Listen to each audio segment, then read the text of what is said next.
the introduction. Thanks to everybody for coming today. Like Stu said, my name is Hillary Aitken and I'm the program coordinator at Victoria Faulkner Women's Centre.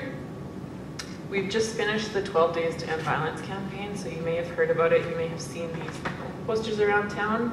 I brought a few extras if you'd like to take any for your home or workplace or school. The theme, as you can see, was Call It What It Is. So we were trying to encourage a conversation about how the media, the justice system, and actually all of us sometimes use words to hide violence, even when we don't mean to. The words we use to describe violence can contribute to a culture where violence against women is at best hidden and at worst normalized and accepted. So words like domestic dispute, relationship problems, and actually even the title of this panel, I think dating violence, kind of hides the truth of what is happening. In reality, violence is a unilateral, deliberate action, and words like I mentioned earlier, portray it as a mutual act. So we are trying to start that conversation about calling violence what it actually is. We hosted a few different things as part of the campaign, an information session to talk about it more, posters and public education piece.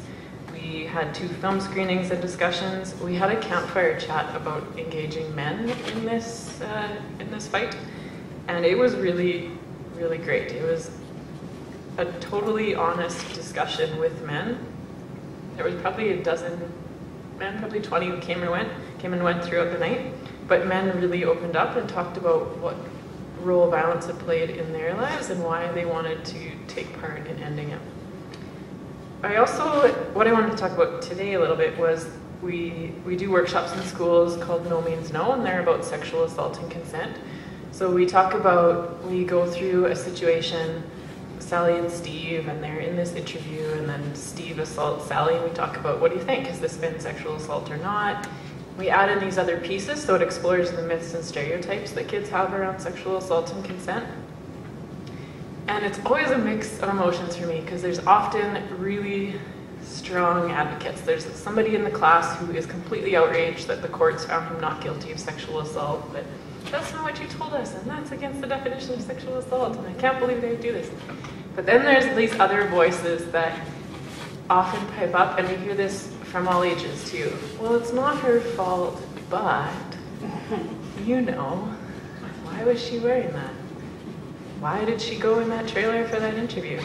So that is the really troubling thing for me, and I hear it from both young men and young women, and it always just makes me think, you know, like, what relationships are they going to have? What other sources of information are they going to get? Where are they going to turn to for help? So I know that there's lots of other things out there, and there's lots of other places they will go, but it just makes me worry. So another thing that I think we need to talk about when we're talking about dating violence is that we need to look carefully at our community here in the Yukon, and this is something everyone can do. We have rates of violence 3 to 4 times higher than the national average and our counterparts in the South. And Aboriginal women are 3 to 4 times more likely to be victims of violence than non-Aboriginal women. More than half of sexualized assault victims are under 18. So it's happening here, and it's happening all the time. So we need to stop pretending that it's not.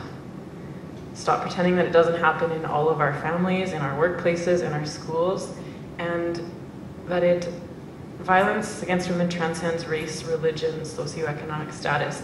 So it's not someone else's problem, it's my problem, and not just me as someone who works at a women's center. It's your problem too, and it's everyone's problem.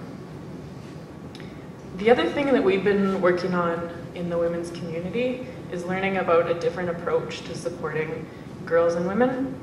And part of this includes honoring victims' resistance and resilience. Women always respond to violence, even when it doesn't look like it. And I think any victim of violence, regardless of gender or age. So maybe they respond by just ignoring the violent behavior in a relationship, or telling their friends that it's not a big deal. Maybe they respond by keeping it a secret, or just going to a safe place in their mind. Some people respond by actually physically responding back. So if we start asking women and girls about their resistance and their resilience in violent situations, the story changes. So if you ask someone if someone discloses to you that they have been abused or have experienced violence in some way, if you ask them how they were affected, they'll tell you something negative. If you ask them how they responded, they'll tell you something positive. So it's just one little word change, and the story that you hear and the story that they feel changes. Last, I get this question a lot from media. What can I do? What should I do if I hear about violence, if I see it, if my daughter experiences violence? And I think what I try to encourage people is to remember that we don't need to be experts at all. You can just start by listening to someone who tells you a story and believing her. Ask her how you can help. Ask her what support looks like for her. You can tell her that you're not sure what to do. I've never heard a story like this. I don't know where to go from here. And just thank her for trusting you enough to share a story. Because oftentimes, victims don't get that. They get why didn't you tell me sooner? Why did you stay with him? Why were you at that party? Why were you drinking so much?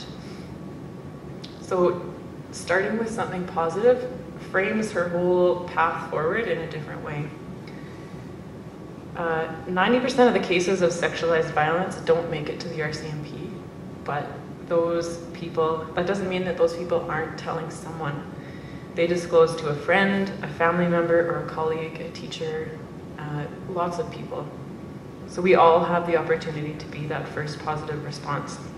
And then you can point them in the direction of experts or people who might have a little more training than you. So definitely send them to the Women's Center. They can call the crisis line at Kayushi's Place, Victim Services. There's lots of things out there. One other thing that I wanted to touch on today, Kayushi's Place has just announced this week that they are starting to do third-party reporting. So that means, I don't know all the ins and outs of it yet, but it means that if someone doesn't necessarily want to report a sexual assault to the RCMP, they can report it to Kayushi's Place, who will keep their name anonymous, and then we'll pass on the details of the assault and the offender's name to the RCMP, and the RCMP will hold that information. And then if more come forward, then they can go back and ask the person if they want to testify or put in a statement. So the RCMP is framing it as a last resort. Kayushi's Place is framing it as an option for women who have experienced violence. So that's how I would put it forward. Not everyone feels comfortable going to the RCMP. There's certainly a benefit from it. If we can put serial offenders, get them off the streets, that's a benefit, but it doesn't work for everyone. So if that's an option that works better for the people in your life, certainly tell them about it. You can find it on Kayushi's Place website too if you want to learn more. But I think more importantly, what we need to talk about is upstream of these violent acts. What can we do ahead of time so that we're not just responding to them after the fact? Some of them definitely seem obvious. Talking to teens about what a healthy relationship looks like and feels like and how everyone has a role to play in that. But what about talking about men and masculinity? Encouraging our young men to examine how their gender box is constructed and teach them to question it. Teaching girls the same. The myths and stereotypes that uphold the gender boxes for both girls and boys are the same myths and stereotypes that teach men that it's okay to have a right to women's bodies, and that women should always feel ashamed about their bodies and their sexuality. Teaching kids to have a critical eye to the media, asking them what they think of magazine covers, of movies. There's all this stuff in the media now, the Gamergate stuff, all the sexual assault charges and allegations, and then just treating kids and teens with dignity and respect, and giving them a place to voice their opinion. Part of that, I think, is having a role for girls-only spaces. I see this at the Women's Center time and again, when girls and women are given a place of safety, of comfort, and of understanding, they connect in a totally different way. I'm sure it's the same for boys and men. When you give them gender-specific places, the nature changes. And it fosters solidarity between girls. It changes that nature I'm in it alone to there's other people going through this too. So support the organizations that provide opportunities for those gender-specific places too. And support the organizations that provide that in a culturally relevant way. I meant to bring my charitable tax donation receipt book, but if you want to give money to the Victoria Faulkner Ribbon Centre, here's my shameless plug. And we do this work, creating a space to talk about violence and for women to talk about it safely, teaches all of us that yes, violence is a unilateral act, and yes, it's very deliberate, and yes, the safety of all of us is not an individual problem, it's something that we can all work on together. So thanks to YU for holding this space today to start the conversation with a few of you here. And now I'm really interested to hear what Angela's going to say. She has some really great examples to talk about too. And if anyone has questions about the campaign or about the work we do, feel free to ask those too. Hello. So my name is Angela Code. I'm Saisi Dene First Nation. I'm originally from Tuduli Lake, Manitoba, but I've lived in Whitehorse for a long time. I finished high school here. And then I went on to the University of British Columbia, and my major there was First Nation Studies, and my minor was First Nation Languages and Linguistics. I have been back in Yukon now for about a year and a half, and I just started working at BYTE in August, and it's been great. It's a local youth organization, if you guys haven't heard of it. My position there, I'm the Whitehorse Outreach Coordinator, and I recently just finished this program that was a series of 5 workshops collectively called MOVE, which was about Yukon youth getting together to help end violence within like Whitehorse and the rural communities. So I just finished the one here in Whitehorse, and then I think in February I'm going to do one in Haines Junction. But I'm just going to talk a little bit about that program. I think it started with the Women's Directorate, and BYTE kind of took it over within the last 3 years. As Hillary mentioned, Yukon faces like higher rates of violence than any other, than the provinces within Canada, and particularly sexualized violence. And so this program was kind of put in place to engage youth to talk about these situations and talk about these issues, and to kind of like open the space up for them to have an opinion about it, or to have some outside education about it, like outside of the school. And so yeah, it was a series of 5 workshops. The first one was on gender inequality and sexuality. The second one was on healthy relationships and signs of unhealthy relationships and consent. The third one was safe partying and substance use. And fourth one was anti-oppression and leadership. And the fifth one was a multimedia workshop. And I tried to involve as many youth at risk as possible for this program, because I feel like they are the ones who are really experiencing the most violence among the youth here in Yukon. And so a lot of the kids came from various group homes within Whitehorse, and kids who were studying at the Individual Learning Center.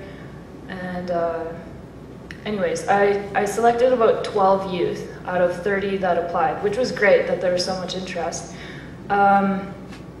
We received our funding from United Way and Crime Prevention, and so we were able to give some of the youth like an honorarium. So that was like probably a good incentive for them to participate, because it was a 3-hour workshop. Each workshop was 3 hours, 2 times a week over the period of 3 weeks. And so they really did give up quite a bit of their spare time. Hearing what the kids' experiences of violence in their own lives was like alarming, like because it is an everyday issue for a lot of kids.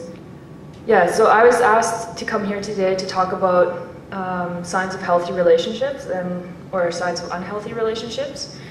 And I came up with this, this kind of poster with the kids. And these are all things that they created themselves. And so they said for signs of healthy relationships, like both partners are equal, you both give and receive compliments, you support each other, love, affection, honesty, respect, you give each other space, you have your own friends, privacy, your own hobbies and interests, and you're reliable. And signs of unhealthy relationships was no privacy, obsessive behavior, lies, jealousy, abuse, control, cheating, mistrust, manipulation, feeling trapped, feeling scared, and not having any choices. And so within that workshop, what the workshop is designed to do is to engage participants to explore the necessity of developing and maintaining their own independence in the context of relationships, how that independence can allow them to recognize and communicate when those needs are not being met, and identify signs of violence and unhealthy relationships. It was kind of interesting. For one of the exercises that I did was to have the kids like partner up and talk about some healthy relationships that they have in their life, like whether, not just in partners, like with boyfriends and girlfriends, but it could be like with their grandmother or with a teacher or with a friend or with anybody, just any kind of healthy relationship. And there was this one youth who wasn't participating, and I was like, what's going on? Like, what's happening? And he's like, I can't participate in this exercise because I have no healthy relationships. I was like, you have none? And he's like, no. And it kind of like surprised me because I was like, oh my God, like, am I doing more harm than good? Like, am I triggering or am I helping, you know? And so as a facilitator, we constantly have to like ask ourselves these questions and to be a little bit more prepared, I think, for that. And so I had a chat with him, and it turned out that, you know, he said like, yeah, I had a really great relationship with my dad, but he ended up passing away, and I've been in group homes ever since, and I haven't had any really healthy relationships since then. And I was like, I wonder how many kids feel that way. And so, we kind of talked about, you know, like how you could develop like healthy relationships, and like how, you know, it could start with yourself. Like, how do you learn to appreciate your own self and to make yourself healthy and happy, and, you know, because that's the first step in attracting other people to love you and stuff, is when you love yourself. And so that's kind of the direction that our healthy relationships workshop kind of went.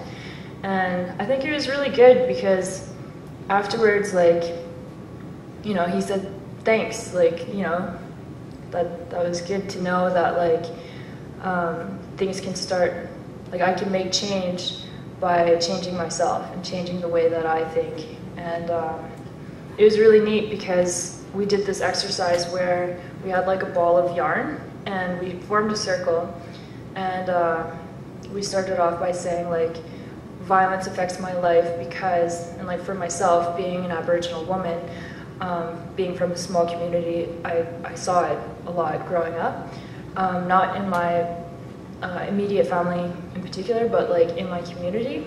And so, and having family that went to residential schools and stuff like that, like I understand what violence looks like. And so we kind of went around a circle like that, and everyone had the piece of yarn for a moment and answered the question. And then afterwards, like I said, like I could help end violence in my community by, and one of the boys, like he said, like I could help end violence in my community by working on myself. And I was like, oh man, like that's so powerful and that's so awesome. So I'm really looking forward to doing more workshops like this, and it's going to be a yearly thing, I'm pretty sure. And so that's just some of the work that BYTE is involved in, and yeah, that's about it.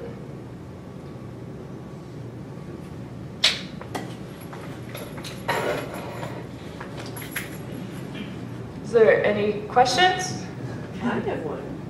you were talking about there's 5 different programs that you're doing, right? Yeah. And you said I think it was the third one you mentioned, safe partying and safe substance abuse. Yeah. How did that go over? When you were first, like, I'm guessing that you proposed putting these things together, and then you said, this is the one I want to cover. How did that go over with, say, the administration of what was giving you money? Well, all these programs were put in place like before I started working there. Okay. And so I didn't design these programs or these particular workshops. But with the safe partying workshop, it was pretty much like myself and my co-facilitator, Allison Furness. Like, we're both like in our 20s, and we like, you know, we didn't want to be like, oh, like partying's bad, because then we'd be hypocritical, you know, like, cause, you know, and so it was like, our workshop was essentially just like, okay, like, you're teenagers, you're probably gonna end up at a bush party or a party or whatever. Like, how do you stay safe? And so we came up, we separated the kids into groups and said, like, you know, how do you stay safe before you go out? How do you stay safe during the party? How do you stay safe afterwards? And yeah, like, the kids knew, like, they all came up with the ideas like themselves, and, you know, they'd say, like, drink water, eat a big meal beforehand, like, arrange a ride home, like, don't drink and drive, like, have a buddy with you, so in case you get jumped, you have like a friend to back you up, or like, they had all kinds of good suggestions. And so yeah, it went really well. And we kind of talked about, like, you know, if you feel like if you're partying too much, or if you feel like it's becoming like a problem in your life, like, how do you help yourself get out of that? And so we provided some resources and talked about different scenarios of like how you could be healthier and stuff and use your time more wisely. Yeah. If I can just add on that too, I think what you say is key. You have to be realistic, because when we do, it's the same thing when we do the consent workshops. We're not going to tell kids never to have sex or never to hook up with anyone, because then they write off the whole thing and none of it sinks in, I think. And it's the same thing if you tell them never to party or never to go out. It's not going to work in their life. So we always struggle to make these workshops sex positive too, to say to the teens, like, sure, go ahead, have sex, but do it in a safe way and make sure everyone's getting consent, and isn't it better that way? And I think there's actually, you asked about funders too, and I think there's actually the majority of funders are more receptive to that. I think people get it, that that's what's happening. So they'd rather we talk about it in a realistic way than in an unrealistic way. So, like, with some of the high-profile cases of surfaced recently, we're talking about the third-party reporting, and that makes some people really nervous, because,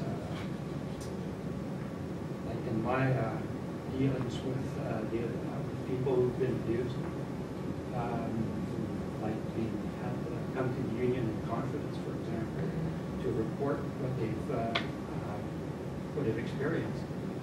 There's always a contract that emerges between the person who reports and the person who receives it. That the person who receives it does not have the property.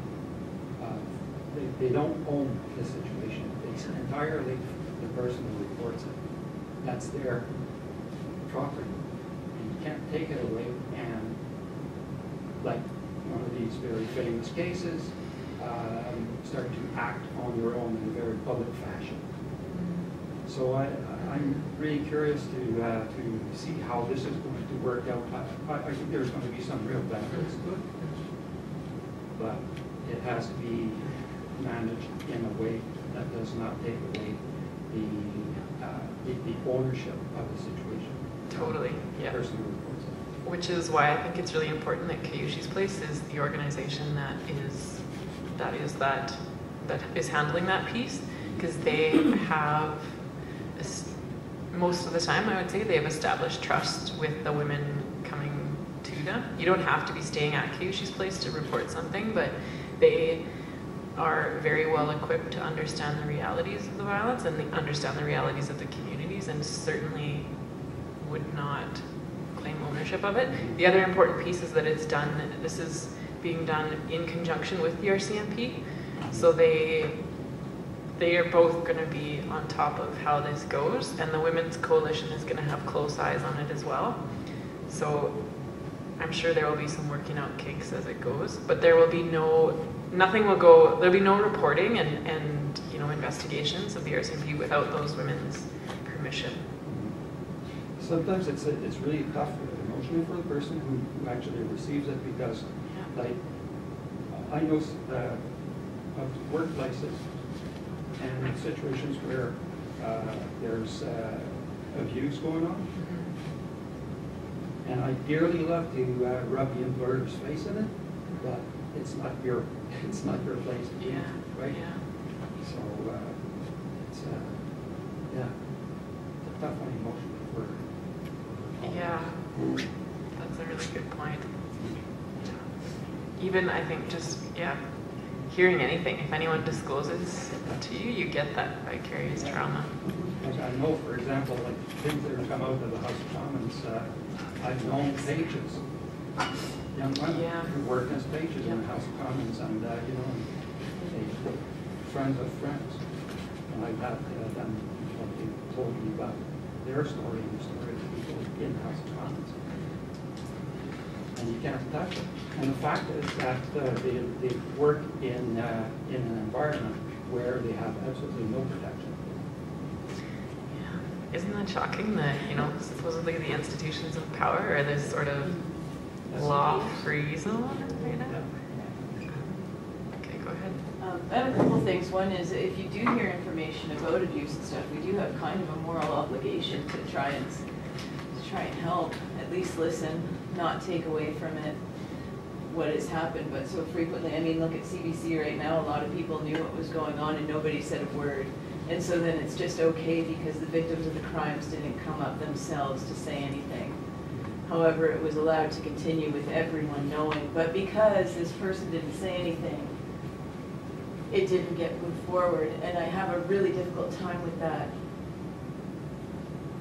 Because you see something awful happening, you just don't speak up. It's like the mustache campaign right now that they're doing, you know, like, I don't want to disgrace my stash watching this stuff go on, I'm going to say something. And people get into this culture of silence and just witnessing and not being a wall or a barrier or something to help stop it. But I mean, that's a whole different rant and a long conversation. Consent education is so important. I work at Young Offenders Facility, and a couple of years ago, one of the young people came up to me. Somebody had come in and done a consent workshop. It was Brenda Barnes, and the kid said to me, "I had no idea that I was a rapist." He had zero idea. He just, in his culture and how he was brought up, felt that, you know, having sex with women who were passed out was okay, or girls, like, I don't, you know, and he just, it was totally oblivious. He was devastated. He had no idea that what he had done was wrong until he was taught about what consent actually meant. And he's like, "So now, Lisa, every time I'm asking," I'm like, that's awesome. Great. It's a good first start, you know, but to engage in that conversation, but that'd be so devastating to not realize the kind of violence that you're inflicting on somebody because it's just the way that you were brought up and it was so normalized, this behavior. Like, so, I mean, keep doing the work that you guys are doing. It's so important for our community, for everybody in it. Yeah, I think that was us that did that workshop, because I remember our facilitators coming back and being like, whoa. Yeah. We got a disclosure and a big one, but it was just self-realization. But this kid was admitting things that happens in his circle and what happens every day in their lives. So the education piece, like, to not even recognize that. There's a lot of healing on all the sides, like on all sides. Yeah. And it's not, like, violence is not cultural. it's sad that he was cultural, and I don't mean it in a historical where you're from kind of way. I mean in the world that you're living in that moment, like your social culture, the things that have been accepted and taught to you. I'm not trying to equate it with any kind of, you know, this is someone's culture, it needs to be respected. I'm speaking in the social party. I don't know another word to use for it. Yeah. I'm not trying to be disrespectful. That makes sense, yeah. And the only thing I struggle with our consent workshops is that we do them twice a year. So it's an hour that each kid gets out of all these other things they're learning. You know, like the next day WCB comes into their class and teaches them about safety on the workplace. And then the next time somebody comes in from blood tithe and teaches them how to put on a condom. So it's this little flash in the pan. And occasionally we get really good moments of self-awareness like that. And occasionally we reinforce some really strong leaders or get people to question things a little bit, but it just needs to be so much more. And we'll keep doing what we're doing, and I'm sure BYTE will keep doing what they're doing, but it needs to be more. I have a question. One of the reasons that this workshop today sort of came to be in the planning of this series, I'm the mother of 3 young people, 21, 19, and 17. And over the last few years, they've come home from parties talking about, oh my God, so-and-so slugged his girlfriend at the party. Or, I had to stand between my friend and her boyfriend again last night because he was getting aggressive. So my question is, when your kids or when young people are sidelined to this, what do I tell my daughter about how she can safely, and as a friend, counsel or assist or guide, or what do I tell them to do? I don't know what to tell them. And it happens all the time, like every weekend. Yeah, we kind of talked about that in our MOVE workshops as well, like just the bystander intervention. And yeah, like I have this other little poster here. It's like steps to peaceful conflict resolution. And we said, notice the event, identify a problem, feel motivated that you can help in a situation, and know what to do to prevent harm, step up, speak up, evaluate, and revise. I think in situations like that, like where you see like a man beating up his girlfriend or whatever, it can be kind of risky to yourself. Like if you want to get involved, if you're like, hey, like, you know, like if you physically put yourself in there, you kind of like put yourself at risk too for being attacked. And so you kind of have to like assess the situation. And I think a lot of times just speaking up, like instead of like becoming physically violent yourself, and just saying like, hey, like stop it or whatever, like in speaking up, that kind of makes him realize that like maybe what he's doing is wrong. Because there's a video that I came across on YouTube that was trying to address like bystander intervention and how oftentimes people don't do anything because they're afraid of maybe like getting hurt themselves. And in this video, there's like these 2 actors, like a man and a woman, who the man was like being aggressive and kind of violent towards this woman. And it was in a park, and so there's a lot of joggers and walkers and stuff walking by. So many of them like saw it and did nothing. Like they just kept going. And it's like I don't know, like I guess in a lot of our BYTE workshops we try to teach the kids like empathy. You know, like we can't really tell them what to do all the time. Like you kind of have to use your own like common sense. But you know, like what if you were in that situation, or your sister was in that situation, or your mom or somebody, you know, like what would you want somebody like a stranger to do or a friend to do in that situation? And like, so we told the kids like, you know, like what would you do? And like some of the boys were like, oh, I'd knock them out, you know, like it's like facing violence with violence. And we were like, okay, well, maybe there's other ways. And you know, like just saying like you said, like speak up, or if you feel like comfortable to be like to kind of like try to physically remove them, or if you're with other people, like get help, or like some kids were like you could call the cops, you know. So, like, I think these are like conversations we need to have more often with young kids, like how to be like a good bystander. Well, How what's to- interesting with the stories that I've heard from my kids is that in every situation, the bystanders have stepped in, whether that's to remove the guy from the party or to sort of stand between the girl and her boyfriend. Yeah. But what I'm curious about is sort of the next day or the day before, is what resources are available for the friends, or how do they guide their friend to the right place? So they would come to you, they would send, and not every kid gets to do one of your workshops, right? But I think that, well, a couple things. Like I said before, treating kids with dignity and respect, and they know the answers. So I think, like you said, kids are acting, and throwing the question back to your kids and saying, what do you think should be done? What do you think? How do you think you can support this person? And then them putting that question to women in that situation. How can we support you? What does support look like? Like, you're so strong for doing X, Y, Z, and like honoring that resilience and resistance, and allowing the space and the time for that conversation to happen on its own. Because we get lots of questions. What should I do about this? Like, can I send them to you? And we're not the experts, I don't think, any more than any parent is. So it's about giving kids those tools early, and then encouraging them to use those tools to find the answers themselves, I think. Does that make sense? Mm-hmm. Okay. I'm Vicki Gloucester. I'm with the Yukon Federation of Labor, and I want to thank you, Angela and Hillary, for coming here today. This is very important, I think, for us as unions and others to hear what you have to say and what's been done in the community. Unions basically stand for human rights, either in the workplace or at home as well. Some of the direction that we have not really included, or maybe just teaching our kids from birth.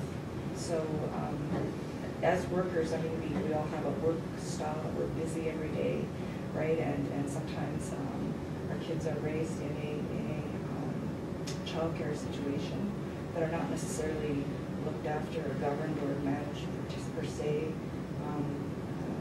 with human rights values in place. Is there a way to somehow promote or insist on, in your mind, the government per se, having sort of a human rights inspection at that level, because kids will grow up to be adults, and that's when kids learn the most, is at that age, potentially. Do you have something in place for maybe even that level, like just when they're starting their life, basically, that could actually just train these kids what they need to feel, how they need to think, how they need to treat each other, whichever gender they claim to be? Is there something that either of That's a you big can talk about? question. I can say a couple things, and then you can add on to it for sure. With the consent work that we do in music festivals, we started a couple years ago actually talking to parents about how they talk to their kids about consent, because we have the button maker at festivals, and like little kids who could hardly see over the table would toddle up and say like, what are you doing? Can I have one too? And so we would try to explain what consent is in a way that makes sense to a 5 or 6 or 7 or 10-year-old. And then we started, and we do it, like, we encourage them to say, I forget what the words are, but we talk about consent, and it means asking someone before, and like listening when people say no, and there's ways you can do it. And then we made a little pamphlet to give out to parents and say, how do you talk to your kids about consent? But I mean, that's a little piece of the puzzle for sure. I know that Yukon government is trying to work interdepartmentally, so we'll see how this goes, to talk about some of these pieces of violence prevention, and education is at the table, health and social, community services. So there's a lot, and it's at the deputy minister level. So they're trying to slowly turn the big ship and get this message of violence prevention, human rights, and all that piece out there. But yeah, I think you're totally right. Starting with the right words and the right messages from the time kids are little completely shifts things, and we don't have the answer to doing that yet. Go ahead if you want to. yeah, I just think that we definitely need more like social justice, I guess, in our education curriculum. Like there's, yeah, like I didn't realize how little I knew about like oppression until I went to university, and just like the term like intersectionality and how you can be discriminated against in different ways, and yeah, that was never really spelled out for me in high school or elementary school or whatever, and I found it to be really beneficial and really eye-opening for myself, and you know, like especially like I said, like as like a First Nations woman, you know, and just kind of understanding the discrimination that I faced like in my own life, and kind of realizing like some of the ignorances out there, you know, and even towards like immigrants and stuff. Like there's so much that I didn't know, and about the discrimination that like transgendered people face, or like gay people, or just like all these different groups of people that are just so marginalized and so oppressed in different ways, and how unsupportive ignorant people can be. Because like I was, you know, I was ignorant, and like I didn't really understand a lot of these different issues, and so when I did realize like taking like a sociology course, like I was like, oh wow, like I wish I had known this earlier. Like I wish I had known it as a child or as a teen or something, because it just provides so much more understanding, and I think that's all everyone wants, is to be understood, like where we're coming from, and like to have that understanding for ourselves as well. And yeah, it would be great to have it as a part of like everyday school course. One kind of hopeful thing that I've seen is that we just did the consent workshop yesterday in a grade 8 class. We usually do them in grade 10, and the grade 8s, they got it. They totally know what sexual assault and consent is. And at the end of the class, we were kind of talking about myths and stereotypes, and then one guy just brought up, yeah, what about this, like we're in the gender box.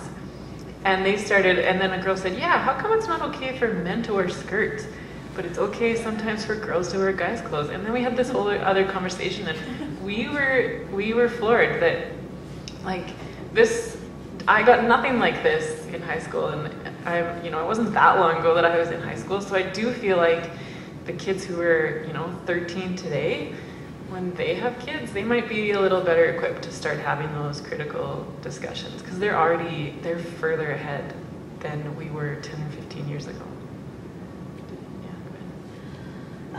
A number of years ago, the Human Rights Act, certainly you guys are probably aware of it, whenever there were changes to it, and I believe in the Human Rights Act there is a piece on education regarding human rights issues, and so I don't know if this sort of plays into why there's more in the schools, and I'm really glad to hear that you're in the schools, and you're right, I mean it would be great even, in lesser grades and whatever, like, grade 5 or whatever, because kids do see it every day and it's good to catch it early.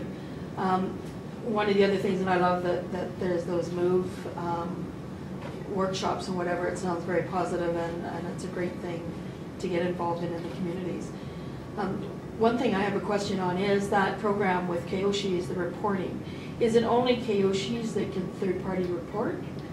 Is it just right now? Yeah. Right now?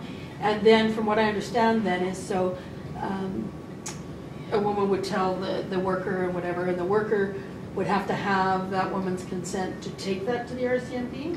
I assume so. I haven't seen the actual forms or the paperwork of it, but I would assume there would be at least some written consent. Okay. Yeah, I guess that's sort of my only concern of, how it goes from there. And then if it goes to the RCMP and just sits there, when they do their investigation, they'd have to come through and do a whole thing. And I understood, and in other experiences or whatever, that it's not always the victim's choice that the RCMP can charge. And so I guess, even if the victim says no, you know, whatever, they can go ahead and proceed with those charges, and I guess that's a big concern, but. Yeah, the RCMP wouldn't have the victim's name. Right. Yeah, Kayushi's would. So unless the victim chose to come forward and give them their name. But yeah, I apologize. I don't know more of the details of this. I got the email this morning. So, but they have a pretty good write-up on their website, and I'm sure that we'll hear more about it. It's been done in other places. BC women's organizations have been doing it for years and years. So hopefully it'll roll out okay. Can I ask a bit of your personal opinion on it? Like, can you give that? Yeah, sure. I'm an NGO. I can give my opinion on anything. Yeah, no, the women's community has been arguing for it because, like I said, only 10% make it to police, but what happens to those other 90%? So if this is an option where women can at least tell their story, have it there, if they feel like someplace down the road they're in a better place to move forward, or if they, if it's one man, I say men because it's the majority of the time it's men. If it's one offender that is repeatedly sexually assaulting women, then that's when it really pays off. Like this, take the Jiangameshi incident, for example. If there was third-party reporting, when they got to the 8th person who came to them, maybe they could have gone back to everyone and said, okay, we have 8 reports. Would you be willing to put your name forward now and so that we can investigate and lay charges on Jian so that he doesn't assault any more women? And maybe it could have stopped 20 years earlier. So I think it's an option for women. We never tell them this is what they should do or they should go to the RCMP, but it's another option to say this might address what you feel that justice would look like for you. That's my personal opinion.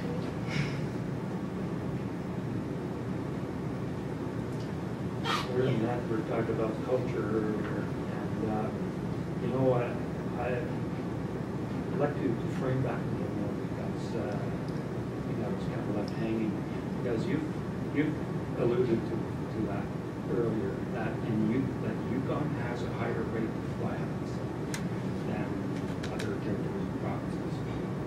So I'd be willing to say that there is a type of culture that allows that to happen. It's also, we also have the highest rate of drinking, of alcohol consumption. So I wouldn't say, like, I wouldn't identify an ethnicity or a specific group of people, but I think that in general in Yukon there is a Yukon culture that is distinct and that allows for violence to go.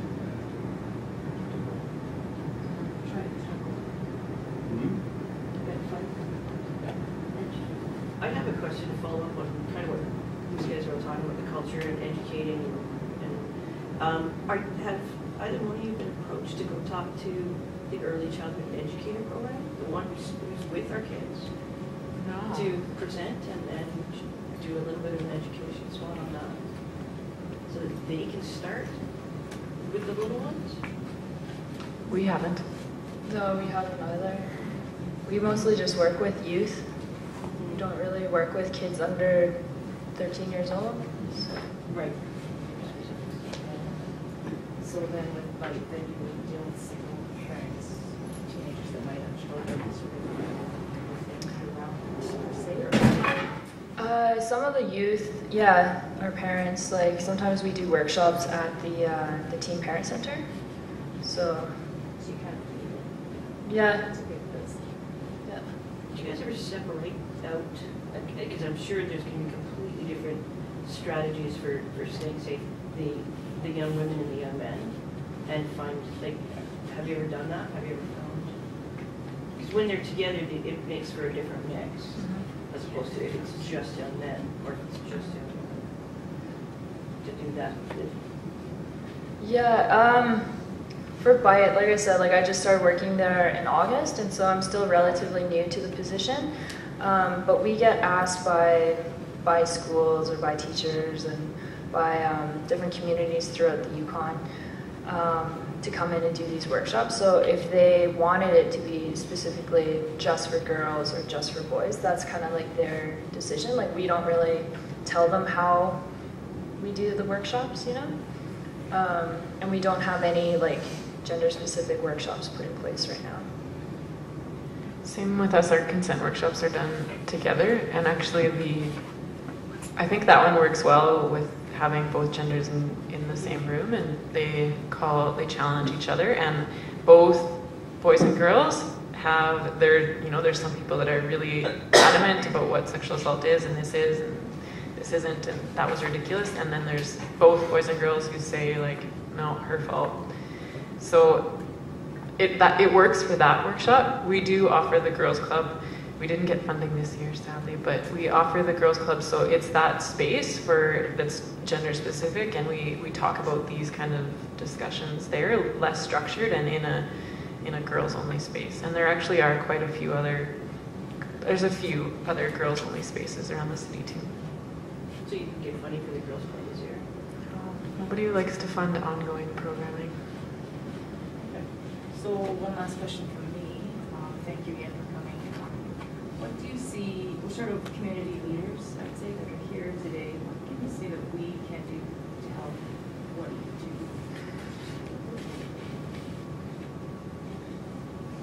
Question. We always need funding. Yeah, that's the easy one. Yeah, I guess that would be like the biggest one, is just to get funding sources to keep doing what we want to do and to keep doing the programs that we got in place already. And I think that's like the biggest support that we need as NGOs. And I totally agree, and one of the frustrating things is like the Girls Club, it's been running for this would have been the 5th year, but we had great funders, but they both funded a maximum of 2 years, and we applied to 2 other ones.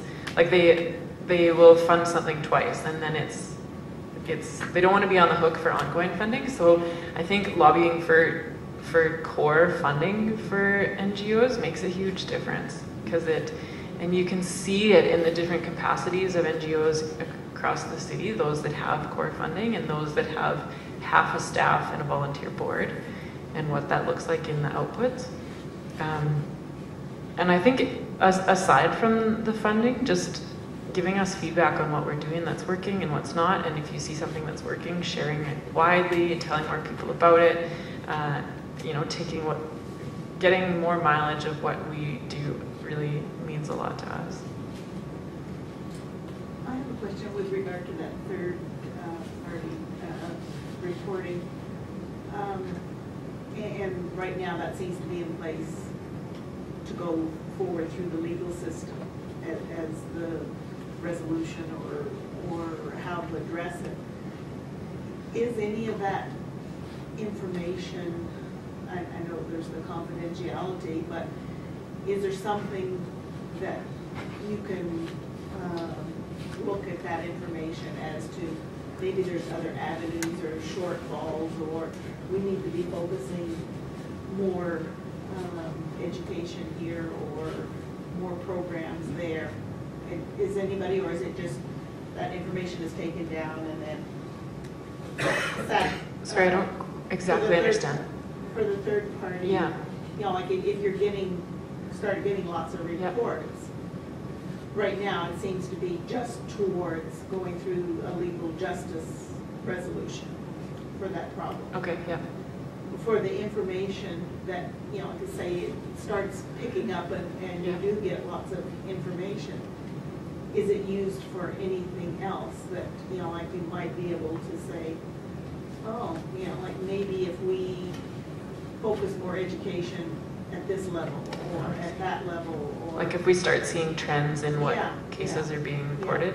Yeah, that's a good question that I will ask Keisha's place. I think all of us we are already hearing disclosures, and there's certainly trends that we know anecdotally. Maybe the third party would give us a better way to look at it statistically and say, like we know in the Yukon, 92% of offenders of sexual assault are known to the victim. So we know it's happening in relationships, at a party. The judges have this term called a Yukon rape. The judges. And it's when a girl passed out at a party is sexually assaulted, because it happens so much. The judges have named it. So we know things like that are happening, and we know to concentrate efforts. That's why we do the consent workshop. And Kayushi's, I think, has the same trends, but to have, yeah, maybe we can pull some data if we have those reports compiled. I just have a couple things. Just to add on to your comment earlier about how do you like support like your own children when they're like observers, I guess, of abuse or of violence.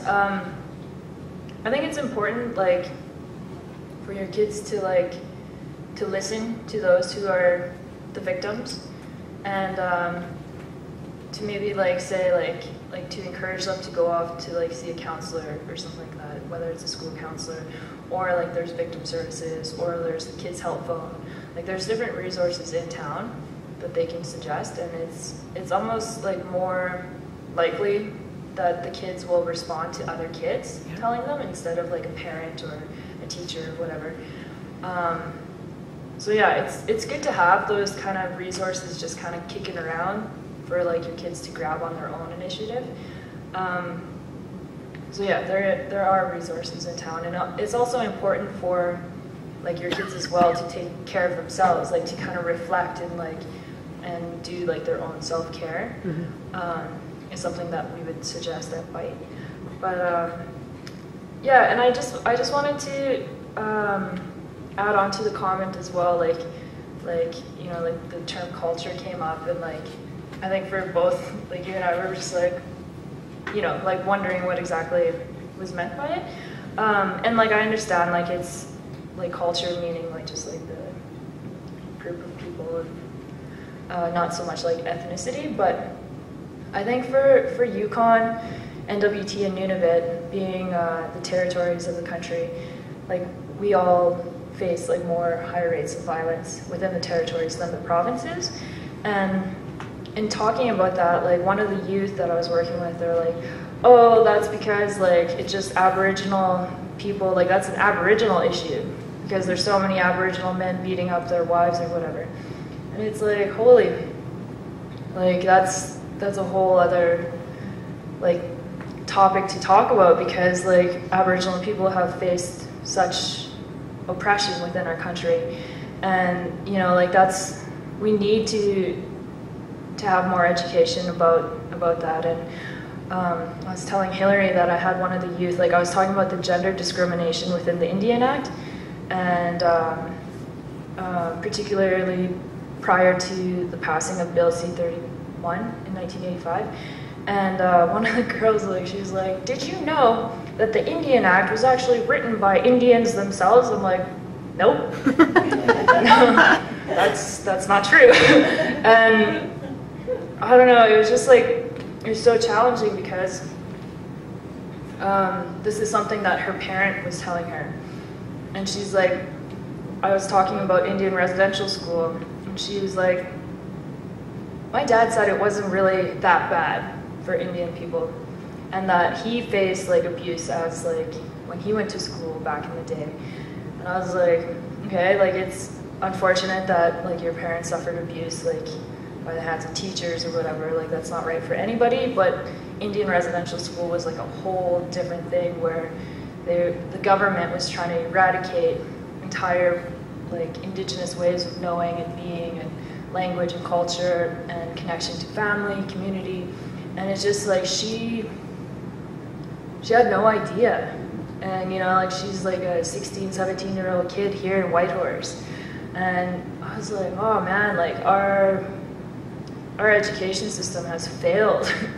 You know, like it's just like, how is this not common knowledge, and how do we, you know, like it's so easy to throw out statistics like, you know, like Aboriginal people have like really high incarceration rates, and you know, like the missing and murdered Aboriginal woman is super high compared to the rest of Canadians. And you know, like if you just look at those statistics and don't really look into the history as to why those are the way that they are, it's easy to be like, oh, like those Indians are dysfunctional, you know, like they're, you know, like it's their problem, but it's something that's been put upon us, you know, after years and years of colonization. And this is not something that kids are learning at school.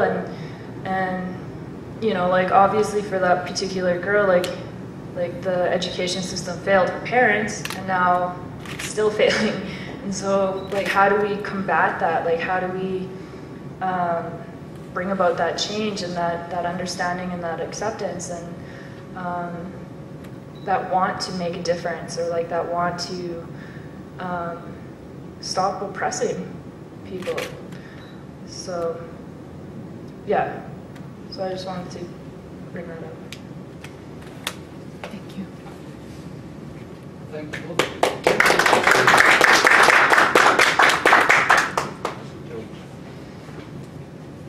Education we can do with the younger crowds. Thank you very much. Thanks.